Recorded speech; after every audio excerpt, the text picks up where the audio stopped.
राधे कृष्णा। जय बोलो सीता रामचंद्र भगवान की जय। श्री राम जय राम जय जय राम। श्री राम जय राम जय जय राम।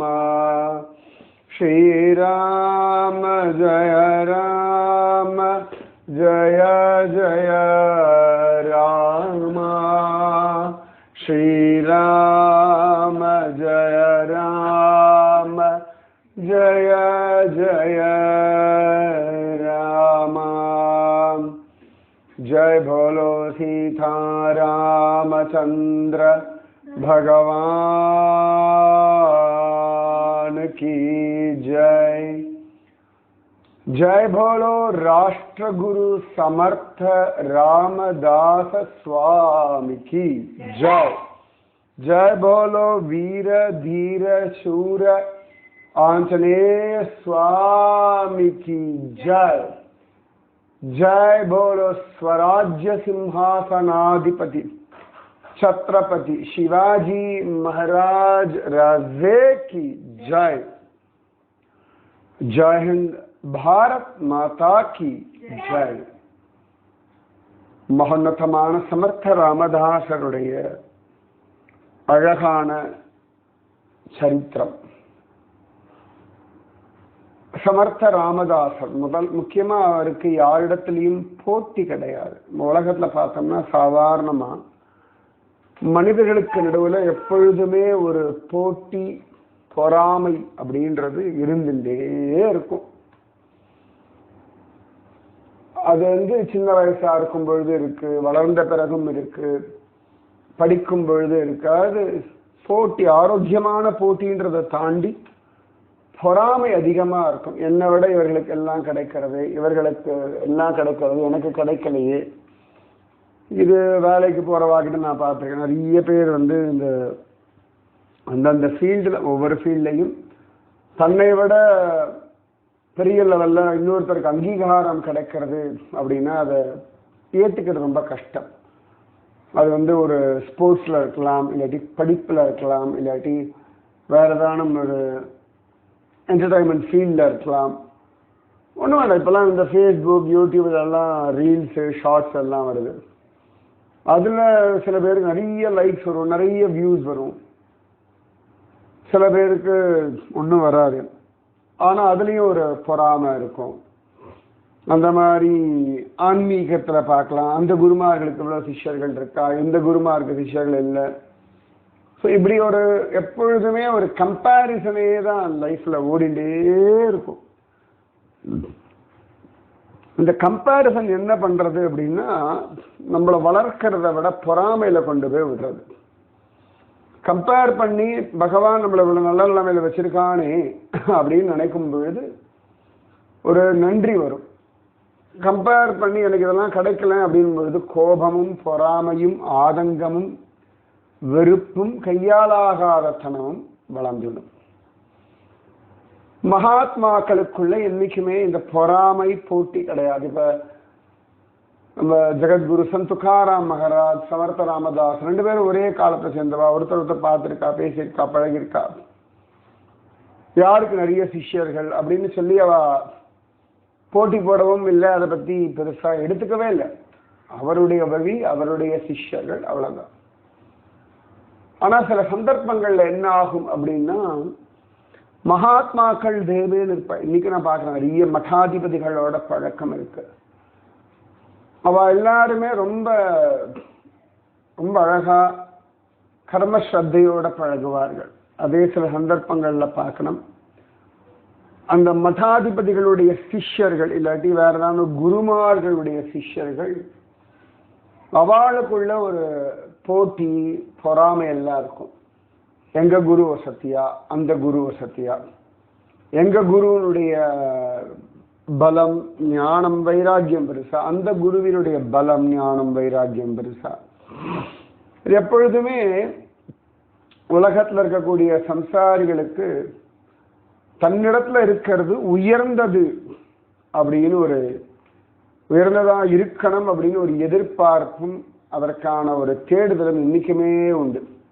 என் குழந்தை தான் பெஸ்ட்டு, என் ஷூ தான் பெஸ்ட்டு, நான் சமைக்கிறது தான் பெஸ்ட்டு, என் வீடு தான் பெஸ்ட்டு, என் ஸ்கின் கலர் தான் பெஸ்ட்டு, நான் பண்ணுற வேலை தான் பெஸ்ட்டு, என்னோட கம்பெனி தான் பெஸ்ட்டு, நான் போகிற ஃப்ளைட்டு தான் பெஸ்ட்டு, நான் உட்காந்துருக்கிற சீட்டு தான் பெஸ்ட்டு, அதே மாதிரி என்னோட ஸ்கூல் தான், அதாவது என்னோட அப்பா அம்மா வசதி, என்னோட ஸ்கூல் வசதி தான், அது மட்டும்தான் பெஸ்ட் அப்படின்னு சமயத்தில் தோணி போயிடும்.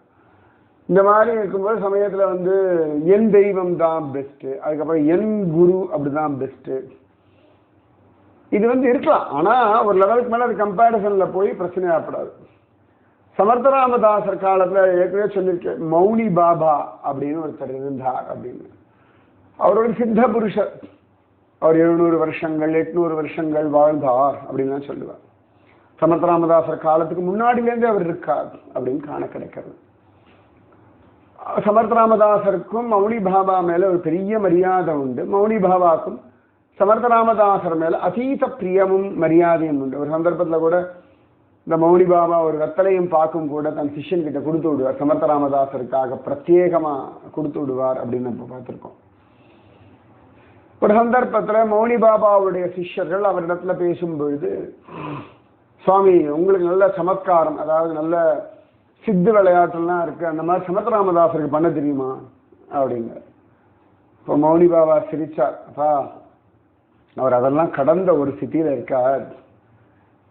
எல்லாருக்கும் சித்து வேலைகளை பற்றி எதிர்பார்க்க ஞானத்தை அடையணும், பிரம்ம தியானத்துல திளைக்கணும், அதுல மனசை வைங்க, பெரிய சித்து வேலை ஒரு விஷயமா?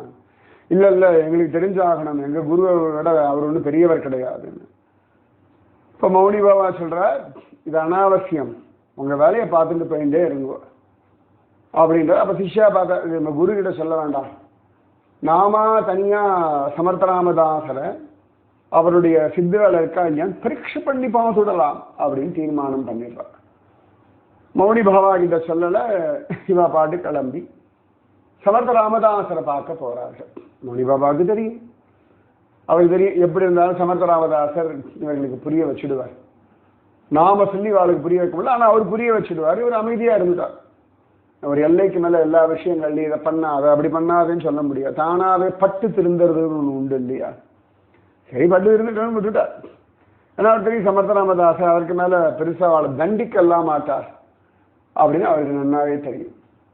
அப்ப இவர்கள் அழகா போனா அந்த சமயத்துல சமர்த்தராமதாசர் இந்த மாண்ட் நதியில குளிச்சுட்டு இருக்கார். அப்ப மாண்ட் நதி கரையில நம்ம கல்யாண சுவாமி உட்கார்ந்து இருக்காரு. அவர் ஏதோ பண்ணிட்டு இருந்தார். அவரும் குளிச்சுட்டு அனுஷ்டானமா ஏதோ பண்ணிட்டு இருக்கார். சமர்த்தராமதாசர் குளிச்சுட்டு இருக்கார். அப்ப இந்த மௌனி பாபாவோட சிஷ்யர்கள் அங்க வந்தார். அப்ப அவ பார்த்துட்டு இருக்கா, சமர்த்தராமதாசர் குளிச்சுட்டு இருக்கார். அந்த நதியுடைய இவ நிக்கிற கரையிலேயே கொஞ்சம் தள்ளி ஒரு மாடு மேய்க்கிற பெண் அவளுடைய மாட்டை அழிச்சுட்டு வந்திருக்கா நதிக்கு. ஸோ நதியோட மேல வந்து ஒரு மேடு மாதிரி இருக்கும் இல்லையா, கொஞ்சம் மலை மாதிரி பெருசு கிடையாது, அந்த கரை கொஞ்சம் பெருசா இருக்கும் இல்லையா. இவன் ஓரத்தில் உட்காந்து அவன் மாடு அப்படி மேய்ஞ்சின்னு இருந்தது. அப்ப இந்த மாடு அப்படி மேலே ஏறுறது. அப்ப சமர்த்தராமதாசர் பாதி குளிச்சுட்டு இருக்காரு. டக்குன்னு கல்யாண சுவாமி பதே கல்யாண் ரொம்ப பசிக்கிறதுடா, இந்த தாலி பீட் கொண்டாயே அப்படின்ற. இந்த சிஷ்யாளுக்கெல்லாம் அதிசயமா இருக்கு, என்ன ஒரு குரு குளிச்சுட்டு அனுஷ்டானம் எல்லாம் பண்ணிட்டு அப்புறம் தானே சாப்பிடணும், ஏன்னா குளிக்கும் பொழுதே ஒரு தாலி பீட் கேட்கிற பைத்தியக்காரத்தனை.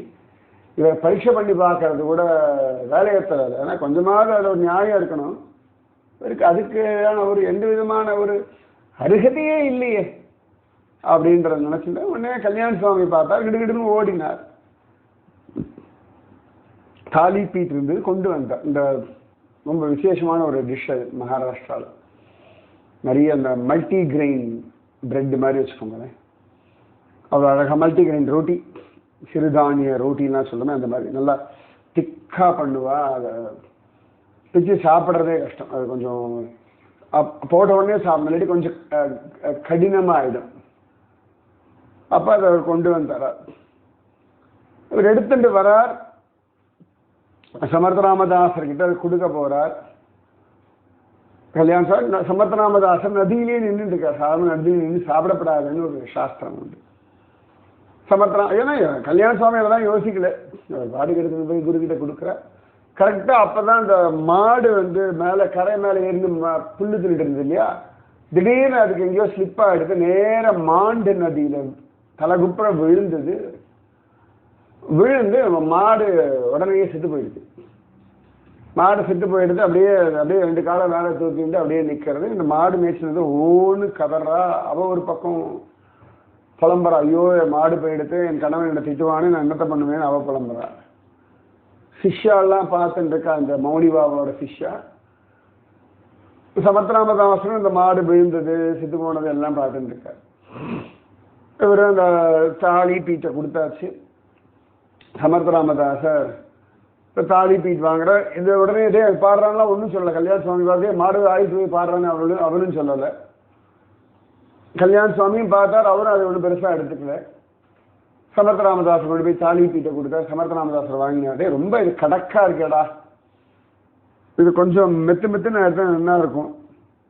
நீ ஒன்று பண்ண, அந்த மாட்டுக்கிட்ட கொஞ்சம் பாலை கறந்து கூட, இந்த பாலை ஊற்றினா கொஞ்சம் சாஃப்டாக ஈஸியாக இருக்கும் சாப்பிட்றதுக்கு. உடனே சிஷ்யாலாம் பார்த்து, இவர் பைத்தியமா நம்ம பைத்தியமா? கல்யாண சுவாமி சரி சுவாமின்னு விட்டார். பார்க்குற அந்த சிஷ்யனும் பைத்தியக்காரனா, அந்த மாடு செத்து போய் விழுந்தாச்சு. அந்த மாட்டுக்காரி புலம்பரா, இவரை தாலி பீட்டு வேணும்னு நதி நின்று கேட்குறார். இப்போ சாஃப்டாகிறதுக்கு பாலை வேற கேட்குறார். அப்படிங்கலாம் பார்த்துட்டு இருக்கிறதுக்குள்ள கல்யாண சுவாமி தோ சுவாமி அப்படின்னு நேராக போனார். அந்த மாடு எப்படி அது அப்படியே தானா என்னமோ அந்த அலையை இப்படி திருப்பி விட்டுறாரு அந்த தண்ணியில். அப்போ டக்குன்னு பார்த்தா அந்த மாட்டுக்கு அது உசுரெலாம் வரல, ஆனால் அதுக்கு மடி பெருக ஆரம்பிச்சிடுது பால் கறக்கிறதுக்கு. இந்த சிஷ்யாளுக்கெல்லாம் ஒன்றும் புரியவே இல்லை. இந்த மடி பெருகிறதே அப்படின்னு பார்க்கறதுக்குள்ள இவர் போனால் கொஞ்சம் பால் தா அப்படின்னார். அந்த மடியிலேருந்து பால் அப்படியே வழிய ஆரம்பிச்சுடுத்து. இந்த மாட்டுக்காரி பார்த்தா பிரமிச்சு போயிட்டா, இது என்ன இது, இந்த மாடு செத்து போச்சுன்னா அப்புறம் எப்படி மடி பெருகும், அது எப்படி பால் வரும் அப்படின்றதுக்குள்ள இவர் அழகா பாலை வாங்கி அந்த தாலி பீட்டை நல்லா சாஃப்ட் ஆகிட்டு கொண்டு வந்து, குருநாதா அந்த கோமாதா தான் பால் கொடுத்தது, அதுக்கு ஒரு ஆசீர்வாதம் பண்ணுங்களே அப்படின்னார். சமர்த்தராமதாசர், ஓ அப்படியா, ஏ கோமாதா நன்னாரு அப்படின்னார். உடனே மா அப்படின்னு அந்த மாடு கத்திட்டு, அந்த மாட்டுக்காரிக்கு எல்லாரும் ஏற்கனவே பார்த்து பயந்து போயிருக்கா, குழம்பி போயிருக்கா. இந்த மாடு மான் அப்படின்னு கத்த ஆரம்பிச்சுடுத்து. இவாளுக்கு ஒண்ணுமே புரியல, அசந்தே போயிட்டா, என்ன பண்றதுன்னு தெரியல.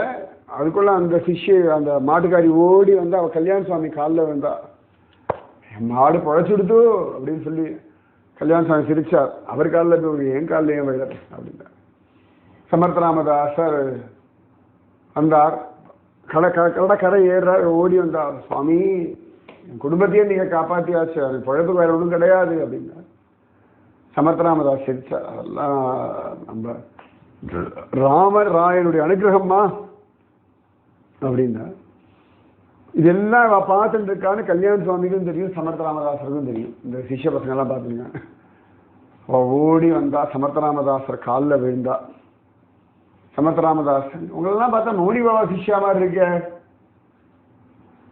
என்னதான் இருந்தாலும் மௌனி பாபா மாதிரி எனக்கு பெரிய சமத்காரம் எல்லாம் தெரியாதப்பா, அவர் ரொம்ப பெரியவர் தான், அவர் சித்து வேலையெல்லாம் பெரிய ஆகணும்னு இந்த பசங்களுக்கு புரிஞ்சு போயிடுத்து. ஓஹோ இவருக்கு எல்லாமே தெரிஞ்சிருக்குன்னு சமர்த்தராமதாசர் காலில் விழுந்தார்கள். எங்களை மன்னிச்சிடுங்கோ, நாங்கள் மௌனி பாபா சிஷ்யா தான், உங்களுக்கு இந்த மாதிரி சித்து வேலைகள்லாம் தெரியுமா தெரியாதான்னு நாங்கள் எங்கள் மௌனி பாபாவை கேட்டோம். அவர் சொன்னார், நீங்கள் இதுக்கெல்லாம் அப்பாற்பட்டவர், இதுக்கெல்லாம் விலை கொடுக்க மாட்டேன்னு சொன்னார்கள். அதெல்லாம் நாங்களும் சரி சும்மா தெரிஞ்சுக்கலாம், இல்லாட்டி பரீட்சை பண்ணி பார்க்கலாம், ஏன்னா நீங்கள் பாட்டுக்கு எங்கள் மௌனி பாபா ஆத்மார்த்தம்னு சொல்லிட்டு பெருசா அவங்க கிட்ட ஒரு சக்தியுமே இல்லாம அவருடைய சக்தி வச்சு கேளோ அப்படி நாங்க நினைச்சோம். ஆனா எங்களுக்கு புரிஞ்சு எடுத்து நிஜமாவே உங்களுக்கு செத்து போன மாட்டை உயிர்ப்பிக்கிற அளவுக்கு சக்தி இருக்கு. இப்ப சமர்த்த ராமதாசர் சிரிச்சார், அப்பா எனக்கு என்ன சக்தி இருக்கு, என்ன சித்து வேலை இருக்கு, அதை விட்டுடுங்க. உங்களுக்கு நல்ல ஒரு குரு கிடைச்சிருக்கார். அந்த குரு சொல்றத கேட்டு அவர் சொல்றபடி நீங்க பக்தி தியானம் நாம ஜபம் இல்லாட்டி அவர் எந்த முறையில உங்களுக்கு பகவத் விஷயத்தை சொல்லி கொடுக்கிறாரோ அதை புரிஞ்சுண்டு அதை ஃபாலோ பண்ணிட்டு நீங்க மேல வசந்து வர வழியை பார்க்கணும். இப்படி ஒவ்வொருத்தரையா பரீட்சை பண்ணி என்ன கிடைக்க போறது? சரி, இப்ப பரீட்சை பண்ணியாச்சு, என்ன பரீட்சை பண்ணியாச்சு, இப்ப எனக்கு இந்த சக்தி இருக்குன்னு நீங்க ஒத்துக்கிறீர்கள், நம்புறேன். சரி, எனக்கு சக்தி இருக்கட்டும், இதனால உங்களுக்கு என்ன கிடைச்சது? ஒருவேளை எனக்கு இந்த சக்தியே இல்லை, இருக்கட்டும், அதனால உங்களுக்கு என்ன கிடைக்க போறது? இப்ப பார்த்ததுனால உங்களுக்கு என்ன லாபம்? ஒருவேளை இந்த மாடு உயிர் பழைக்கல, ஒருவேளை நீங்க போனதுக்கு அப்புறம் கூட நான் அதை உயிர் பழைக்க வச்சிருந்து நீங்க மாடு செத்து போன உயிர் பழைக்க வைக்கலன்னு நீங்க உங்களை நான் ஏமாத்திருந்தா உங்களுக்கு என்ன நஷ்டம்?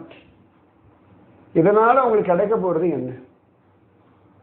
ஆயுசுல நீ அடைய வேண்டியது தெய்வ அனுபவம். இவர் வசத்தியா அவர் வசத்தியா பார்க்கறதுக்கு எங்கப்பா சமயம் இருக்கு? உங்க வாழ்க்கை உங்களுடைய அனுபவம் இதைதானே நீங்க சேகரிக்கணும். எவ்வளவோ மரங்கள் இருக்கு, எவ்வளவோ பறவைகள் இருக்கு. பறவைகள்லாம் தாங்கள் எங்க கூடு கட்டணும், எப்படி வாழணும், அதுக்கு என்ன குச்சி எடுக்கணும்னு தானே பார்க்கறது. இந்த தூக்கணாங்குருவி எல்லாம் அது ஒரு விதமான கூடு கட்டுறது.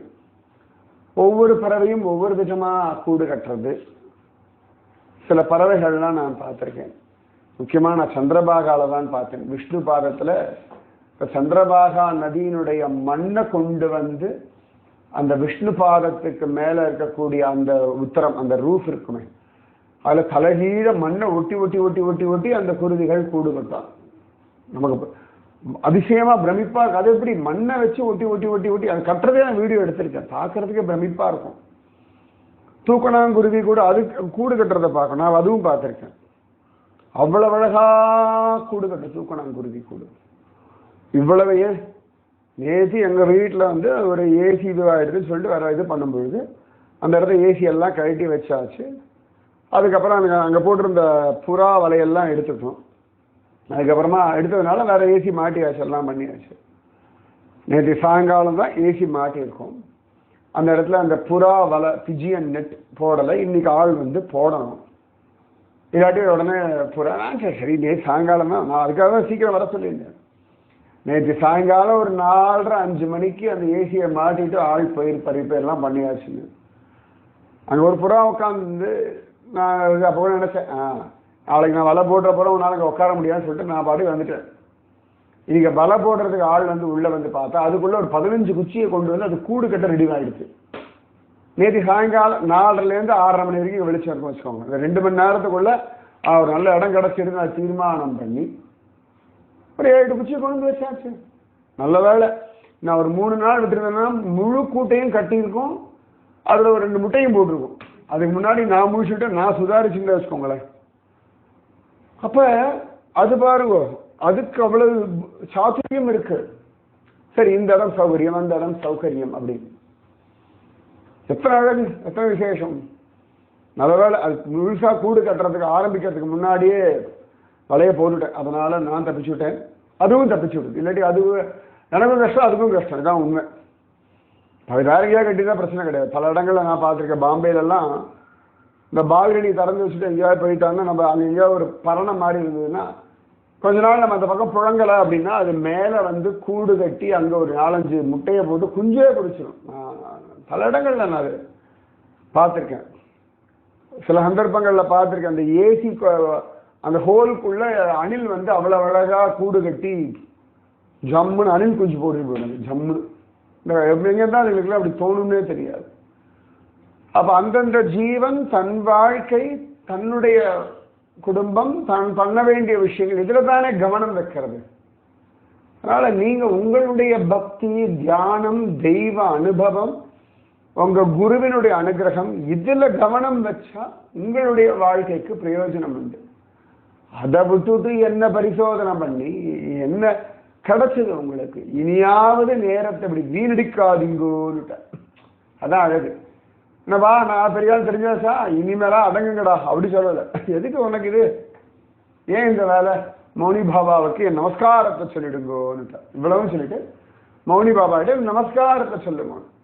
கல்யாண் சுவாமி அப்படின்னு நின்றே பார்த்துட்டே இருந்தானா அவருக்கு ஆச்சரியமும் இல்லை, பிரமிப்பும் இல்லைன்னா அது என்ன அதிசயம்னா, சமர்த்த ராமதாசர் இந்த தாலி பீட் கேட்டது ஒண்ணுதான் கல்யாண் சுவாமிக்கு அதிசயம்.